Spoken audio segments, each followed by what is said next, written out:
Bienvenidos, esto es Homo Optimus, una producción de Total Sapiens para todos ustedes. Mi nombre es Sergio Maya. El tema de hoy es acerca de la caída y el levantón económico que supone que tendremos en este 2021, luego de la crisis derivada de las medidas que se tomaron en contra de la epidemia de COVID-19 en nuestro país, que ha ocasionado un derrumbe de 8.5% del Producto Interno Bruto. Así de duro, así de difícil. En esta ocasión estamos comentando una noticia publicada por El Financiero con base en datos del INEGI, pero que se manejó en la mayoría de los medios de comunicación con diversos enfoques. Vamos pues a la realidad estadística. La economía de México, según este texto, se contrajo 8.5% en 2020, según, como lo dijimos antes, el Instituto Nacional de Estadística y Geografía. La pandemia de COVID-19 provocó que el Producto Interno Nacional a tasa anual ligara dos caídas de forma consecutiva, luego de que en 2019 la economía nacional descendió 0.1%. Comparado, esta es una caída catastrófica, por supuesto, aunque dirían los optimistas del gobierno que pudo haber sido peor. Bueno, siempre puede ser peor alguna situación o mejor. Lo cierto es que la realidad es un descenso de 8.5%, de acuerdo a la estimación que ha hecho el INEGI. México no pasaba, dice la misma información, por una situación similar desde principios de la década de 2000. Por ejemplo, dicen ellos, en 2001 la economía nacional se contrajo 0.4% y al año siguiente cayó en 0.03%. Más atrás en el tiempo todavía nos comentan que hay que ir a 1982 y 1983, cuando el PIB cayó en 0.01% y menos 4.36% respectivamente. Esta estimación oportuna del INEGI está por arriba del pronóstico de la Secretaría de Hacienda, que había previsto una contracción de 8%. Es decir, estamos 0.5% por arriba de lo previsto por la Secretaría de Hacienda. Otras instituciones internacionales como el Banco Mundial, el Fondo Monetario Internacional o la Comisión Económica para América Latina y el Caribe, habían calculado que el impacto del virus SARS-CoV-2 provocaría una caída de 9 puntos porcentuales, es decir, 0.5% más de lo que hasta el momento reporta el INEGI. Dice bien, la economía del país tuvo una alza histórica de 12.1% en el tercer trimestre del año pasado, que fue más bien un rebote tras el desplome del segundo trimestre, que fue alrededor de 18%. La recuperación dio señales en los últimos 3 meses de 2020 de haberse desacelerado. De acuerdo al índice global de la actividad económica, que es una especie de PIB mensual, avanzó la tasa a 1.2% en octubre y solo 0.9% en noviembre. Genera muchas dudas esta situación, y la pregunta básica: ¿se crecerá anualmente por fin en la era de Andrés Manuel López Obrador? Y esa es la idea que prevalece no solo en el entorno nacional, sino en el internacional. Ese no es el problema. Claro que se va a crecer, y más que crecer deberíamos de hablar de recuperar parte de lo que se perdió en los 2 primeros años. Y esta recuperación tendría que ser muy rápida, de acuerdo a las previsiones que tenía la propia administración de la Cuarta Transformación del gobierno federal, que nos había dicho que sería una recuperación en B, de la misma medida, en la misma inclinación, en el mismo grado. Solamente el secretario de Hacienda fue el que dijo que en todo caso sería una especie de palomita invertida. Es decir, en lugar de bajar un poco y subir mucho, se bajaría mucho y se recuperaría muy poco, que es lo que aparente podría suceder, no la famosa recuperación en V. México lleva, por si no lo han visto, y deberíamos todos estar conscientes de ello, si no llevarnos por algunas noticias que solamente son para distraer nuestra atención. Llevamos ya 6 trimestres consecutivos sin crecer a tasa anual en los poco más de 2 años del gobierno actual. No se trata de hablar mal de él porque sigue de criticarlo, ni desearle mal. Cualquiera que haga eso se está deseando mal a sí mismo, a menos que viva en el extranjero y no dependa de lo que pasa en el país. Cualquier cosa que salga mal en el gobierno, en la economía, en la administración, pues va a redundar en perjuicio de todos los que vivimos aquí. Sin embargo, ya en este 2021 parece ser el año que va a cambiar toda esa situación. Eso es lo que apuntan los pronósticos de las instituciones como el Bank of America, que incluso mejoró su previsión en este mes de enero.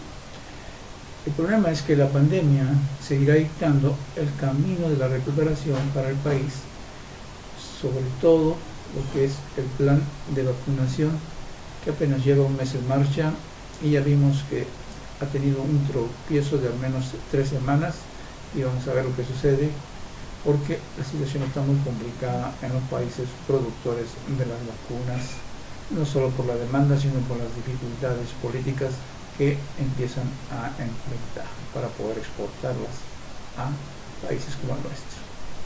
Y si bien México, dice el texto financiero, fue de los primeros países en todo el mundo en aprobar y empezar la aplicación de la vacuna contra el COVID-19, la vacuna de recuerdo de Pfizer y BioNTech, la inoculación contra el nuevo coronavirus ha encontrado obstáculos antes siquiera de haber tomado impulso. Recordemos que el gobierno no recibirá un nuevo cargamento de inyecciones contra el virus SARS-CoV-2 hasta el próximo 15 de febrero, debido a que hay trabajos de mejoramientos en la planta de Pfizer en Bélgica.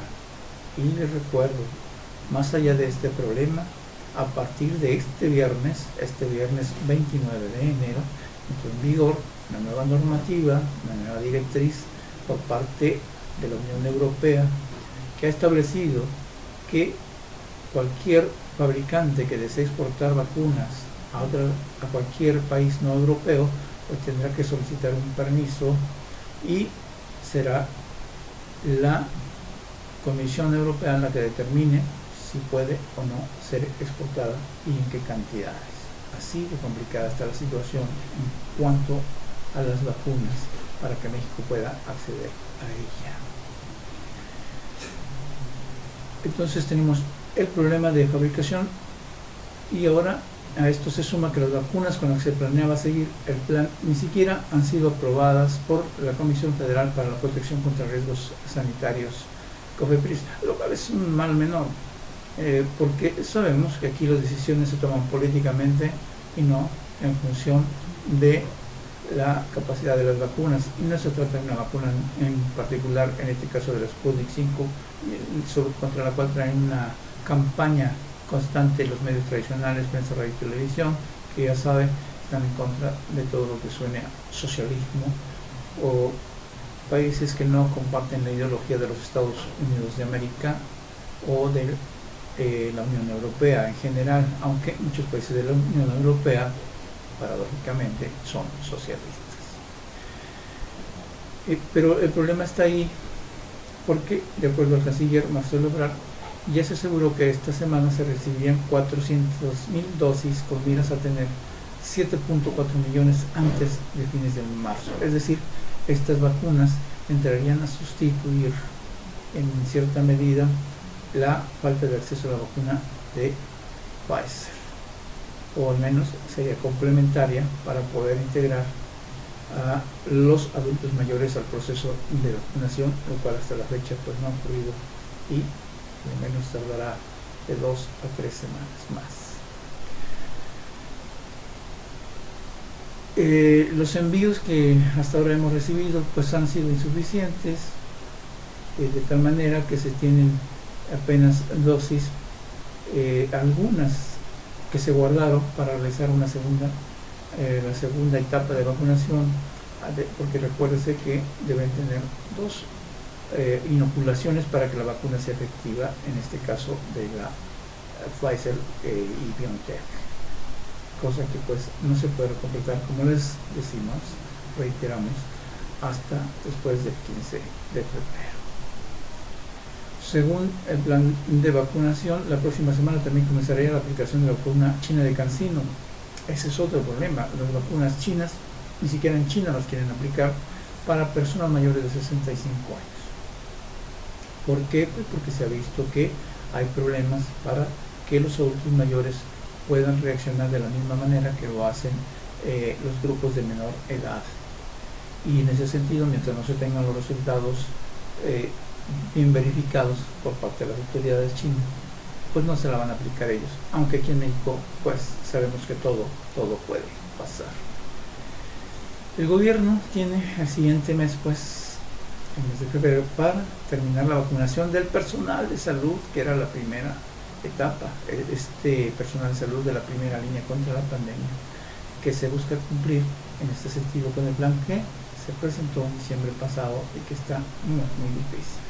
La economía mexicana depende de esta vacunación, y no solo la mexicana, todos los países. Por eso Europa está tratando de que antes de exportar esas vacunas, primero se distribuyan en los países de la Unión Europea y se vacunen ellos, para después, pues lo que quede, enviarlos a cualquier otra zona del planeta y se vacune a los habitantes.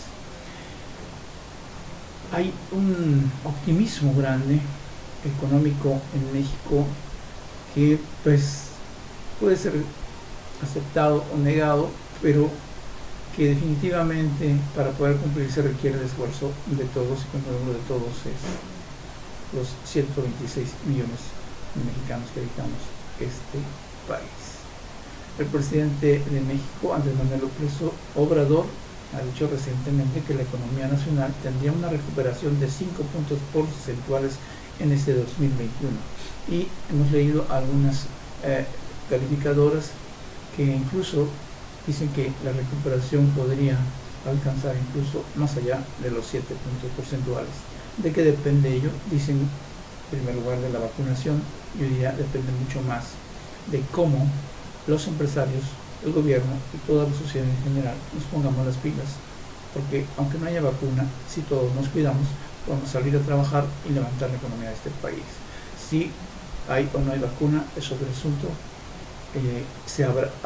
Obviamente habrán problemas de salud graves, más todavía de los que ya hay, pero si todos trabajamos, pues saldrá adelante la economía nacional y será en beneficio de todos. De otra manera, el perjuicio seguirá creciendo. ¿Cómo cuál?